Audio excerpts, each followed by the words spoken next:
Welcome back to Zooming In at the UnPopulist. I'm Landry Ayers. Today, our senior editor Berny Belvedere is joined by Shikha Dalmia, editor-in-chief of the UnPopulist, and columnist Andy Craig, as they dive into the reactions and political dynamics of a pivotal election. Following Trump's decisive comeback, they confront the profound societal and electoral shifts that made it possible, exploring everything from the anti-incumbent sentiment driving voter behavior to the challenges the Democratic Party faces in effectively messaging to a skeptical electorate. Together, they dissect how populism, economic grievances, and cultural divides intersect to influence American politics today. They question whether recent results signify genuine support for Trump or are simply a symptom of frustration with the status quo. We hope you enjoy.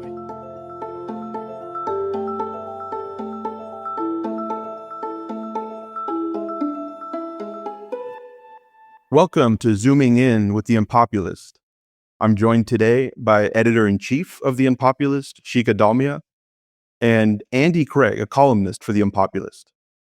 So, guys, pretty important week we just went through. How are we feeling? To me, it was a gut punch. Obviously, we all knew going in that it was 50-50, but I was hoping it wouldn't be Trump. And it was. So I spent the first day completely in shock. And if I could have my way, I would go into a fetal position and wake up in 4 years. But there's work to be done, a country to be saved. Our republic's fate is on the line. So here I am. Yeah, I share a lot of that. Not necessarily shock as in surprise, but shock as in, wow, this is really happening. We'd still had the hope that it wouldn't. I think a lot of people are still, understandably, taking the time to emotionally process it. I think it's not wrong that people are feeling that as a gut punch. I mean, it is. I did. The gut punch for me is that there was no shortage of coverage about Trump's manifold barbarisms. And yet Americans saw all of that, processed it, and in the end said, this is the guy we want. You would think something like January 6th would be independently disqualifiable, but that wasn't enough. You would think that delegitimizing the elections, ruining a centuries-long tradition of the peaceful transition of power would be by itself disqualifiable. I'm not even mentioning the impeachments, the degradation of various people groups. And yet Americans said, this is the guy we want. So the gut punch for me is knowing that this country has so many people who look on at a candidate who has done all these things and endorse him and be enthusiastic about him. It's another thing to be Trump reluctant. You hold your nose and you vote for him because you hate the opposition. But we've now entered an area of Trump enthusiasm. 2016 was a lot of Trump reluctance. 2024 is Trump enthusiasm. People coming out with posts about, I was never going to be a Trump voter, but now I've taken the plunge and now I'm all in. That speaks to me of a consolidation, what's been normalized and accepted and embraced and even loved. That's where the gut punch is for me. We'll get into whether there is actual enthusiasm for Trump or not. I'm not sure about that.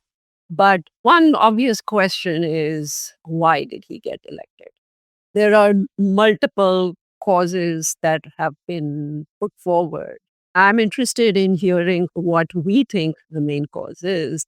The standard explanation floating around is high inflation, the fact that people just felt worse under 4 years of Biden than they did pre-COVID Trump. So they were voting their pocketbooks. And I think there is something to that. But what do you guys think? One of the things we saw that a lot of people in our anti-authoritarian camp in the age of Trump are going to have to check some premises on was the very real racial depolarization and how that was no small part of what put him over the top. That goes to a lot of our theories about the nature of illiberal populism and particularly Trump's illiberal populism and its appeal.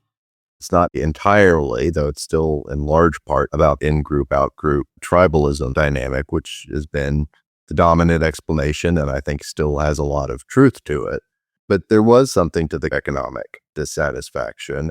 This looks in a lot of ways like a normal repudiating the incumbent kind of election. People were pissed for many reasons that are not irrational about the record of the Biden administration and the broader status quo of the American economy. I mean, it's true. We have low unemployment. Inflation had come back down. The stock market is up. By most conventional metrics, the economy is not doing poorly. And yet people felt in ways that are going on beneath those measures that they were not better off, that they were facing real problems. Inflation was part of that. That was the first bout of inflation we had in most Americans' adult lifetime. You got to go all the way back to the 70s to find something comparable. And that affects everyone. You can make all the arguments about, well, it wasn't really that bad and they brought it under control and it was not really Biden's fault. It was the post-COVID effects, and all that's more or less true. But that's not how voters think about it. They think I'm worse off. I'm going to punish the incumbents. So that happened. And one of the geographic trends that I find most stark and I think provides a big important insight going forward is the places Democrats lost the most were deep blue cities and safe blue states. This was not polarization as we're used to thinking about it, where red gets redder and blue gets bluer. People who live in the areas Democrats govern were fleeing them in big numbers. New York was the biggest, but it was a pretty consistent trend everywhere. That is related to inflation, particularly the housing part of it. The housing shortage, I think there's a big correlation there. And it's not because people are consciously voting on land use policy or because they're YIMBYs who are thinking about the housing shortage, but they feel it, that housing has gotten insanely expensive and the shortage is real and it's hurting people. Even if incomes and productivity and all these other measures are going up, the sharp increase in housing costs over the last few years has been hitting a lot of people hard. There's a lot of resentment. Democrats still control. I mean, they still run these states and cities that have the vast majority of the policymaking power over housing where it's needed the most. That's something we have to look at going forward. Let me push back on that a little bit, Andy. I mean, I agree with you. Inflation was definitely part of it and generated this anti-incumbent wave. And not just in the United States, there's a general anti-incumbent wave post-COVID because every country on the planet is suffering from inflation. Our inflation is actually lower than in literally every other country, and yet it hurts people's pocketbooks very directly in a way that perhaps even unemployment doesn't, because inflation hurts everybody. But on the other hand, if you look at the fact, because of the poor economic performance, Biden's approval rating was 41%. And Kamala Harris eventually earned 48 point something percent of the vote. She outperformed Biden's popularity by 6 or 7 points. That to me is meaningful. Historically, I think there have been very few instances when a president with this kind of approval rating has been re-elected. So in retrospect, given the structural forces out there, Harris was not going to get elected. I allowed myself to believe, just because the alternative was so uniquely awful for all the reasons that Bernie stated, that she could beat this anti-incumbent sentiment. But the structural reasons were just against it. And she paid the price for it and yet came pretty close to winning.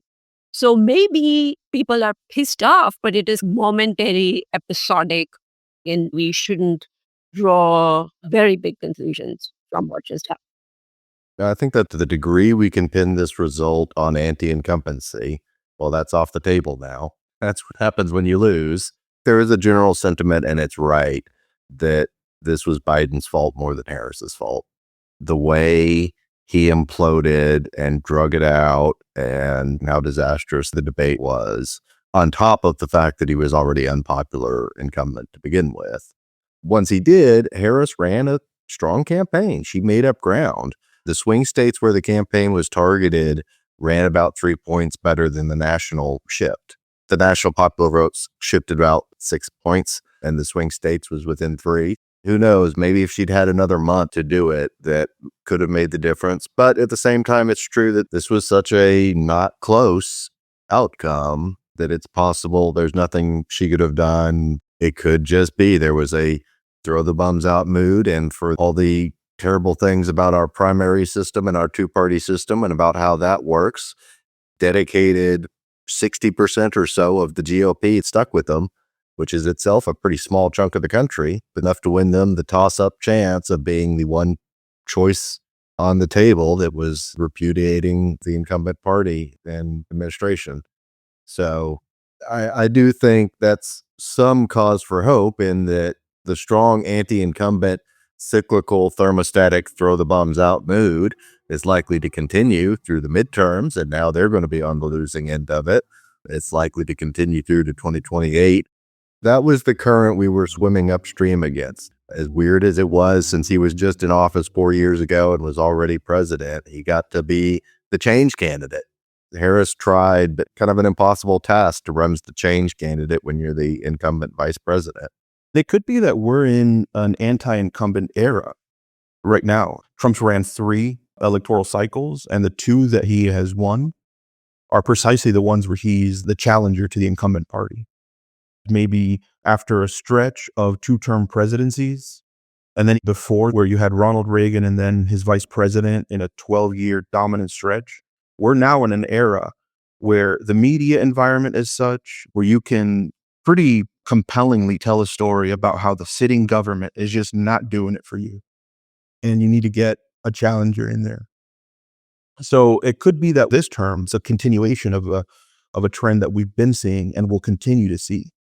In that case, I think a mark of political excellence might be creating a durable administration, one where you govern so well that voters grant you the keys to another term, which again, the last 3 terms, we haven't seen that. As much as we all share the horror at Trump and what his party has become, I don't think any of us would give high marks to Democratic governance or the Democratic Party as we know it. So that's not an entirely difficult sentiment to understand. American elections are deliberately structured largely as a referendum on the incumbent, change the course or stay the course. And staying the course was not a terribly appealing option in a lot of ways. And that's something the Democratic Party is going to have to go through in its turmoil going forward. There's going to be a lot of hard questions about why the Obama, Clinton, Biden, Harris Democratic Party was not able to convince people they were even better than that guy. I want to pick up on something that you said. I'll put it the way that Zach Beecham did on X. Why was the slippage from 2020 so much lower in swing states where both Harris and Trump campaigned heavily? Matthew Iglesias says that that's evidence that the Harris campaign was effective in ways that you wouldn't detect by simply looking at who won those swing states. He writes, the main thing I would say about the specifics of the 2024 outcome is that if you look at the 2020 to 2024 shift, Harris's support held up much better in the 7 swing states than it did on average nationally. To me, that's pretty decent evidence that, quote, the Harris campaign, which is defined as a set of political operatives who stage rallies and make advertisements, performed pretty well. What performed poorly was the strategic positioning of the Democratic Party as background and the strategic positioning of Kamala Harris relative to that background. Any thoughts on why in the 7 swing states she outperformed her support in less competitive parts of the country? I think that's basically right. The Harris campaign ran a good ground game. Once she became the nominee, Democrats were fired up. She had the fundraising coming in, had the volunteers, the canvassing they were doing in the swing states was on a massive scale. The number of doors they were knocking on because they had volunteers pouring in. All of that only started when Harris became the nominee and after Biden dropped out. If Biden had gotten out sooner, Harris was trending in the right direction. There just was not enough time to make up the ground. It does speak to how deep a hole she was having to dig out of that was obfuscated by the polls missing in the direction they did. I mean, the polls were, as we now know, pretty consistently overstating where she was at by at least a couple of points. Biden was probably in an even deeper hole than we realized at the time when that argument was being had. Most of us probably thought that after the debate, he was pretty well cooked. But it could be that if he had stuck in it could have been a loss by 5 points instead of 2. To add just a little to that, I think Harris, in the time that she was given and the kind of candidate she was with all the baggage she brought to the ticket, did just about as well as she could have. I actually think a month may have made a difference, but what would have really made a difference given these strong anti-incumbency headwinds that the Democratic Party was facing was if Biden had actually honored his pledge and announced a year ago that he was not going to run and allow a competitive primary to go through. Harris was a good candidate. She was not a great candidate, partly because of her personality and partly because of the baggage she brought. What a primary would have done is allowed the Democrats to not just field test different candidates and allow a better candidate to emerge, like Jared Polis, who has a established record of very successful governance in his state, but also field test different messages. Different Democratic candidates would have had a slightly different cut on, which issues to focus and how to market themselves. That would have allowed a better messaging strategy to emerge that had been field tested rather than one that was just handed to you by the strategicians in the Democratic Party who have their various constituencies that they are trying to appeal to within the party without looking at the electorate as a whole. I think that was a huge problem, which is why I see this, as both of you do, as essentially an anti-incumbent election and not really a mandate for Trump. I mean, he did win the electoral college vote, he won the popular vote, but he did not win in a landslide. I mean, Reagan got, 18 points? He won 49 states. So There we go. Bernie, just to push back on your original comments, I think it would be a mistake to see this as any kind of enthusiasm for Trump. I think if there had been a normal primary, if Biden had said he wasn't running from the get-go, it would have helped. And I think Harris almost certainly would have won that still. As the incumbent VP, she had a strong enough position in the lane, but she would have come out of it better and more tested and had the chance to see what worked and what didn't. You mentioned Jared Polis. I am in the certified Jared Polis fan club. When we're looking forward to what does the future of liberalism look like and what does the future of a better Democratic Party look like, it really jumped out at me from the data that Colorado had one of the smallest red shifts. About half the counties in Colorado actually shifted blue. Washington was the other one. Those are the two that really bucked the national trend.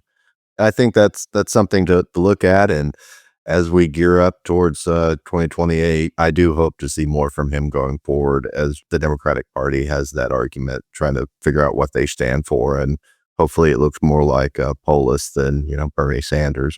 Shikha, I totally agree with you. I don't think this election presented a mandate for Trump. You hear adjectives like resounding, decisive, a rout on different write-ups of the election, and I think that's overstated. What is frustrating to me is that you feel it all around you that Trumpism has become more durable than it was initially, where it could have been an aberration or a blip or a mistake. After all that he's done, now is when he's getting stronger. Even if 2024 is less of a decisive victory than some people are claiming, even if it's not the wipeout that people are claiming, he is still making appreciable gains from one election to the next. He should be getting less support, fewer voters, and yet it's going in the opposite direction. And that's what's so disconcerting to me. But I want to talk about Kamala's performance. I agree that she ran a good campaign, but it's undeniable that if Biden had stepped aside, maybe after the midterms or even a year ago, a primary process would have absolutely helped Kamala Harris. Just to pick one moment where she gave a gift to the opposition, the sympathetic voice on the show The View asked her, what would you have done differently than Joe Biden in this last 4 years? And she said, there's not a thing that comes to mind. The Trump campaign, New York Times write-up has revealed, were high-fiving each other when they heard that. They started spreading that clip like wildfire. They couldn't believe it. So for 6-7 months prior to that, and you give Kamala Harris a chance, she would have had 100 fundraisers, 100 barbecues, in the words of one particular pundit, to workshop what her answer to that would be. It might have made the difference. With more of a runway, Kamala Harris could have won if she had better messaging. When we talked about slippage being lower in swing states, the Harris campaign produced a whole lot of messaging that those voters were exposed to. Maybe that worked. So national opinion about the current administration is that it has not steered the economy right.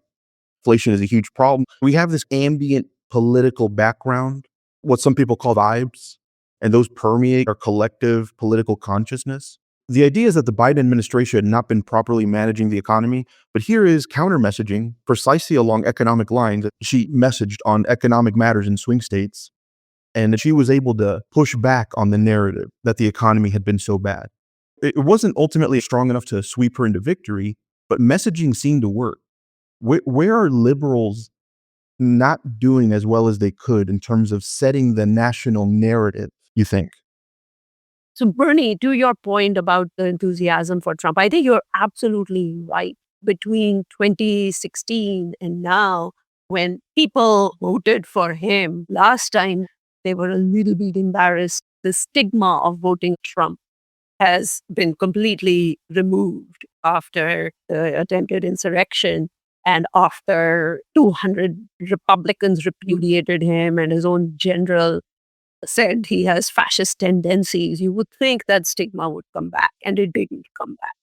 People who voted for him are quite open about it. In terms of Harris's messaging, she had a fair amount of baggage to overcome. Not only did she not give a good answer to what would she have done differently on the Review, but also the clip about her providing gender reassignment surgeries to undocumented immigrants, that was put on a loop and played ad nauseum. And she didn't really have a good answer to that either. That said, the people who were accurately informed about the economy voted far more for Harris than people who did not, and they tended to be Democrats. I actually have that chart up somewhere, and it was across the board. People were asked a bunch of questions.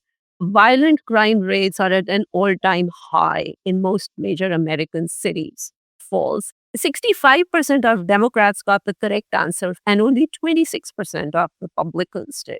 Same on inflation. 53% Democrats knew that inflation had come down, and only 19% of Republicans knew. Stock market, there it's a little bit missed on the percentage of unauthorized crossings. Only 17% of Republicans knew that they had come down in the last few months. In fact, were at their lowest level ever. So these low information voters voting based on what their media ecosystem is telling them rather than what the truth is. It bothers me that all of us, including the Kamala Harris operatives, just kind of gave up on informing those voters and trying to at least win some of them over, or at least take the edge off their cynicism of the establishment. If we keep giving up on those voters, that's just going to deepen. Elections are a great moment to educate voters. At least the informative function that it serves is highly important to keep both sides somewhat in line.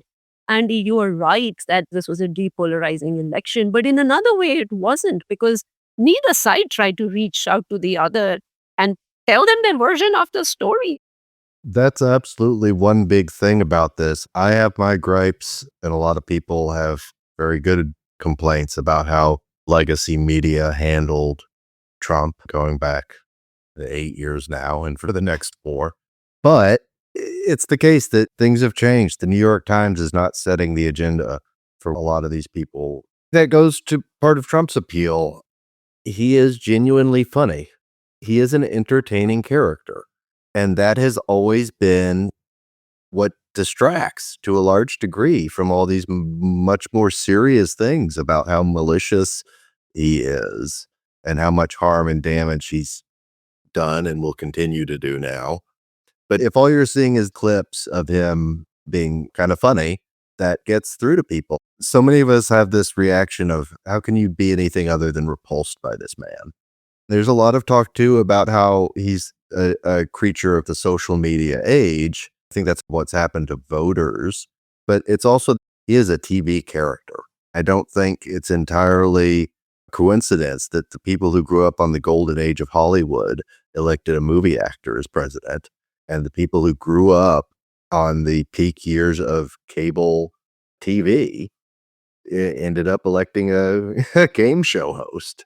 I don't know how you counter that. I mean, the silver lining is it does speak to him being one of a kind, a very unique figure that's not replicable. But that also means it's not replicable on the other side. I mean, I don't think it would. I don't think it would land the same if you had Oprah or somebody like that. Or I've seen people float Mark Cuban as a possibility as our anti-Trump, and I just don't think that works. He carved out a niche for himself with this over the top persona that people aren't necessarily as repulsed by as the rest of us are. We went back to 2015, 2016, laughing along with him was the normal reaction for most of us before we realized, oh crap, he could win. His SNL appearance proves that. Right.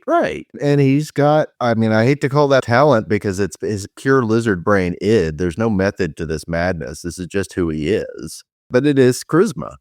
But Andy, here's the issue. So he's got people who are getting information from him and who are entertained by him. Then you have this whole ecosystem of right-wing media influencers who amplify his charisma and his messaging at the same time that the Democratic Party has now just decided that they can't reach out to these people and aren't counter messaging, telling them, hey, the economy is not so bad. We understand you are hurting, but look, inflation is coming down. Crime is coming down. The Elon Musks of the world who are painting America as this hellscape of crime are wrong. Have you noticed any crime in your lives? Have you really noticed any increase? If the parties are not going to reach out to these other voters and they are stuck in their media ecosystem, and you have Trump and his whole band of influencers who are constantly amplifying what he's saying,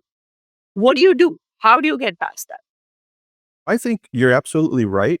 But the answer is that liberals have been at a kind of structural disadvantage in terms of the way they approach media for years, if not decades. So I think back to someone like Rush Limbaugh, who was running a kind of insurgent, incendiary media commentary. He was up against an entire empire of liberal-leaning institutions. And he was a firebrand, hyper-partisan, opinionated. When the digital tools became available to scale that up into an entire right-wing information ecosystem, conservatives were ready to scale that up. It was the very way they had approached media for so long, which is relentlessly criticize institutions and the establishment and liberals. And all they had to do now was do more of what they had been doing under Rush and under other shock jock types. Liberals had never approached the media that way. You had left-wing media sources. They were on the fringes. But liberals had this media asymmetry where they could rely on the New York Times, but the New York Times, with its buttoned-up approach, let's make sure that we're objective. If we're left-leaning, let's make it a little more subtle, doesn't compare to the way that Rush would approach any topic. Look at the way that the two sides do things now. For every podcast that's a little bit more opinionated, more kind of an in-your-face liberalism, like Pod Save America, there's 20 Ben Shapiro shows out there to go up against that. We're just overwhelmed on the digital platforms by a very Rush-like approach to media. Liberals have not gotten it together to do anything like that. Jenna Ellis, one of Trump's officials, had said, I would have loved to hear Rush Limbaugh's commentary about all this. I miss him. And my response at the time was, this is a really weird sentiment to have, that you miss Rush. His thoughts are all around us, in the sense that today's right-wing media landscape has proudly become a flawless continuation of the Rush approach to commentary and relentless lid bashing. So hop over to Daily Wire, The Blaze, or any of the other zillion hotbeds of lib roasting, and you see Rush there exactly the way that he did his thing. Liberals have nothing like that. You're 100% right, Bernie. Actually, when I think about this, Trump may be a very unique character, but I don't see him as sui generis. I don't think he emerged out of nowhere. I think the Rush Limbaughs of the world prepared the terrain for him. If there had been no Rush, there probably would not have been a Trump. But what you could have seen is a left-wing populism. Liberalism, you were absolutely right, is at a structural disadvantage because liberals are, on principle, opposed to populism. Populism is us versus them. It is anti-elitist in an unhelpful way. It is not just throw the bums out, but bring the bums who are going to help the majority population in. Liberalism is against all of that.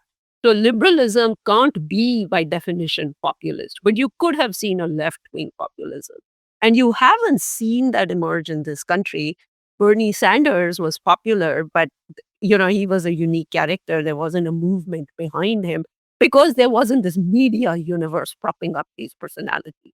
So I think this imbalance in the media universe, that one side has it completely cornered on the social digital media space, the influencer space, all of that space is a huge problem. And the left may have an answer to that. I'm not sure liberals have an answer to.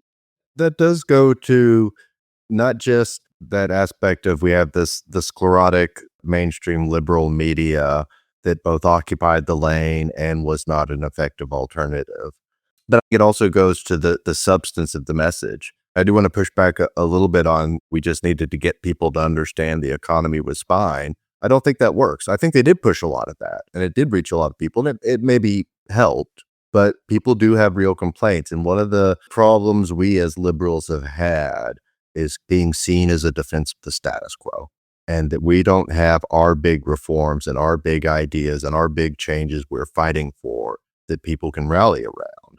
And that's why we don't have a message that can land with that kind of audience. That kind of audience doesn't want, well, things are not that bad. There's a place for that. There is a place for correcting factually wrong information. But I do think we need to take a deeper look at identifying what are the big problems, other than just Trump, that we see as things we want to change. And it's not necessarily going to be abrasively negative in the same way as this kind of Rush legacy landscape is, but it is going to have some fire in the belly that the perception of a stale liberal establishment could not muster. On that particular point, I found this post funny. This was a person contrasting liberals after losing an election versus conservatives. So here's liberals after losing an election. According to an analysis of cross-national data, it appears that this year's incumbents globally have a structural disadvantage. I mean, that's correct, right? But then here's conservatives after losing an election. Democrats rigged the machines with help from Venezuela. I'll die for Trump. And the takeaway was, these are not the same. So I think what you're speaking to, Andy, is correct. There's a kind of incompatible, irreconcilable temperament that each side can muster up, can activate. We're never going to be Rush types, but there's got to be a way to have the same muscularity of presentation of our victories and of what we can offer, rather than just give it up to more modest, more mainstream institutions to tell that story for us. Bernie has written this wonderful piece, which is, we don't want to be Charlie Kirks, but we do need some kind of an analogous presence in the social media influencer universe that we've currently forfeited to the populist forces. But is populism here to stay? What exactly do we mean by populism? In a broad, generic sense, what we speak of as populism is kind of inherent to democratic politics. There will always be we're rallying for change. We're pushing against the status quo, against the established elites, and that can be often healthy in a lot of important ways. We are living in the Trump era. The establishment is Trump and the people he'd bring in now. The establishment is not Hillary Clinton anymore. The establishment is not Barack Obama and Joe Biden. This kind of ties back to the media environment point. What there was in the prior generation was Jon Stewart. It was Colbert and the ones that spun off of him. And it doesn't land anymore. The format doesn't work anymore. Stewart tried to come back, and I don't think it was terribly impressive. Oh, I still love him. I think I don't dislike Jon Stewart. I do like him, and he still gets a lot of things. But it's not like when it was Don't Miss TV. There hasn't been anything filling that space on the left since the media landscape has evolved. He's not the cultural phenomenon he was. You can't satirize cable news anymore by being ridiculous when it's indistinguishable from the real thing. Um, and also, cable news isn't the touchstone that it was as the target of satire. I mean, people who watch TV, cable TV news is it's the hyper partisan base, but it's not the mass audience people sometimes imagine it as. It's blown away by somebody like Rogan and all the imitators in that space. So when we're looking to what does populism staying power look like, it's going to depend a lot on finding that footing and regaining the ability to have a more strongly oppositional, go on the offensive mindset that can land with people. I don't expect I'm going to be the next Joe Rogan or Jon Stewart. I don't have any delusions about that. But there are people out there who have that potential, and it's going to be important to find and cultivate and figure out what works and get that out there. I don't know. I mean, you're a mini influencer on Blue Sky already. I have my money on Landry. If you haven't seen his very cool YouTube videos, you should. He does a mean Trump impression too, by the way. Yeah, Landry's videos have been great, and I'm not much of a YouTube watcher, but the short video clip media format has surpassed, particularly among the youngest generation, what was even kind of the Twitter model of microblogging that you talk about Blue Sky, but I promise you I'm one of the youngest people on Blue Sky. So penetrating that media space and reaching those audiences is going to be crucial. So my answer to is populism here to stay. I should actually rephrase that question. Populism is one species of illiberalism, right? So the question is if some other populism adjacent species of illiberalism is here to stay. I think that is a genuine danger right now because I don't see the Republican Party getting better anytime soon, especially not after this outcome. One reason I was hoping that Kamala Harris would win is I think it would have been important for Republicans in their current shape to be defeated decisively in elections so they would rethink their current course. That is not going to happen now. Trump has opened the door to this kind of illiberal politics, a pretty heady opening for a whole bunch of different political entrepreneurs who will have their own version of it. You have people like Josh Hawley and Tom Cotton who have a religious nationalist or an ethno-nationalist version of it. You have J.D. Vance with some weird combination of social conservatism and blood and soil nationalism. And I think this is here to stay. So then the question is, can liberals prevail against that? And there I actually do see hope because much as there is talk about this great realignment that this election had because of the sorting out of the working class voters of various ethnicities on the Republican side, it's like a fluid electorate. Trump managed to win them this time, partly because the economy was bad and Democrats ultimately played a pretty bad hand. But I think that's a fluid mix. And if you can just excise it from MAGA Trumpist base, you can align them with the liberal side, which is to your point, Andy, that liberal governing success story, like Jared Polis, who offer these people a better value proposition on the issues that they care about, bread and butter issues, certain cultural identification issues. I think those people are winnable, and that's going to be our task to try and win them over and build back the liberal coalition. I echo that completely. Liberalism can prove itself to be an answer to this kind of politics. I think the layer of populism that is here to stay is there's going to continue to be, from the right, a challenge to elite management of social issues. They're going to be able to continue to point out elite or establishment mismanagement, and they're going to run on that. So the solution is for us to get it right, for liberals to govern well. So when problems come up, let's say, God forbid, something on the level of COVID or even smaller issues than that, it's going to require coordination, national policies, buy-in from the public. And if liberals can get those moments and those crises right, it's going to defang the challenges that say, look at these elites only after their own interests and they're badly screwing this up. Andy mentioned this earlier in our conversation. If liberals are pointing to the way that they manage cities and the places that they're governing as, here is what you can look forward to if you vote us into office nationally, that right now seems like a losing message because it doesn't seem to be going so well in those places.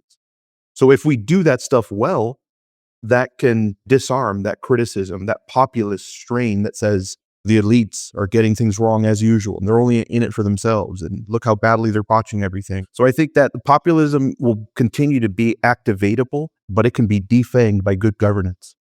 So after the election, Barry Weiss went on TV and said, it turns out running on these extraordinarily niche issues like gender fluidity or defunding the police don't actually matter, or frankly, feel profoundly out of touch to ordinary Americans. I don't recall Kamala Harris running on defunding the police.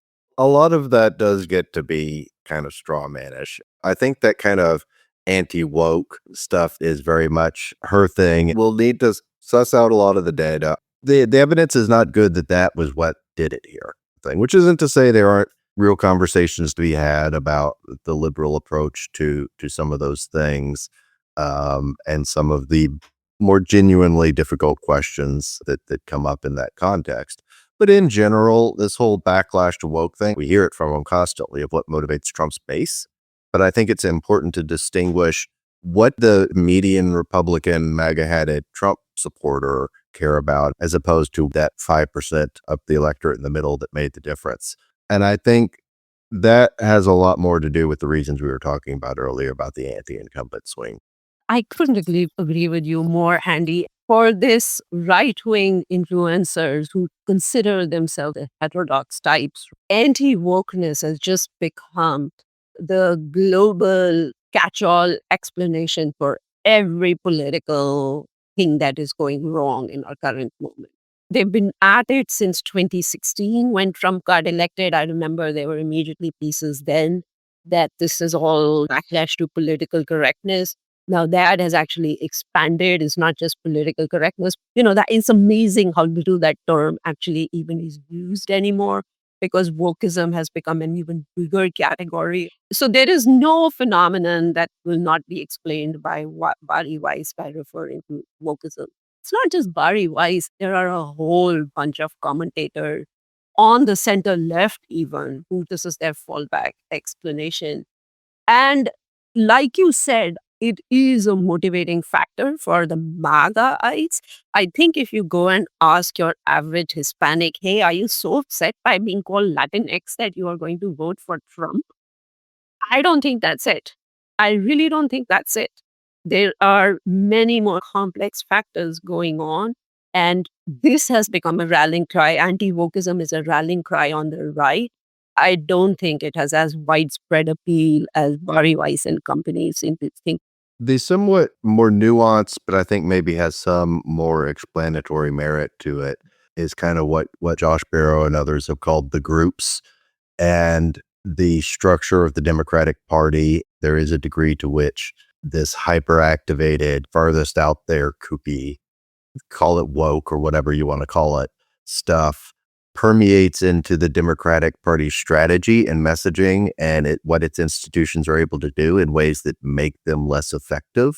Not because it's necessarily the issue itself, not because swing voters are deciding on how they feel about pronouns and email signatures or stuff like that.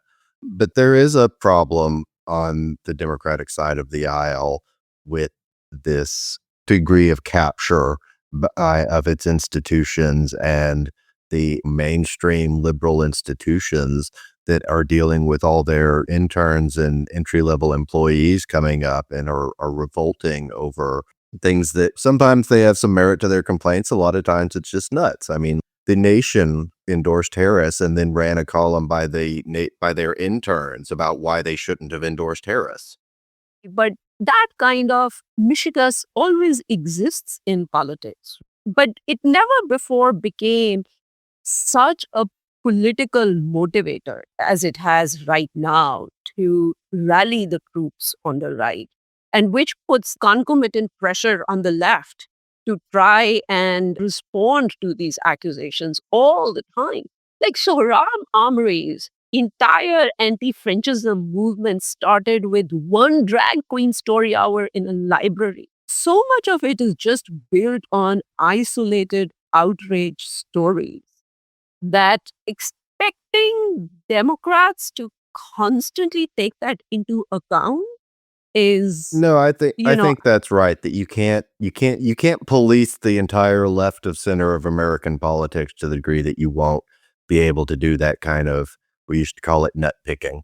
That I don't think you can solve. I think you can have a little bit of a buckle down. We've got to be serious and grow up in some of the organizational cultures out there. I think that's worth doing. That's the other thing about this whole argument that's coming from Matt Iglesias. We agreed with him earlier, but one thing I disagree with is there's this misconception that the Democratic Party, as it's often referred to, or just American politics writ large, can do that kind of policing itself, that nobody's ever going to go say something that can be called out and overrepresented as something that's supposedly normal and common. right. And we are expecting the left to do this very fine-tuned nut picking, as you called it. And here is a giant nut on the other side who is twice impeached, insurrectionist, who violates every code of decency, who's just been reelected by the right? I mean, so there is no comparison.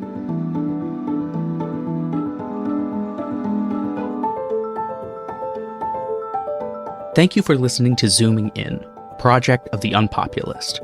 For more like this, make sure to subscribe for free at theunpopulist.net. Until next time.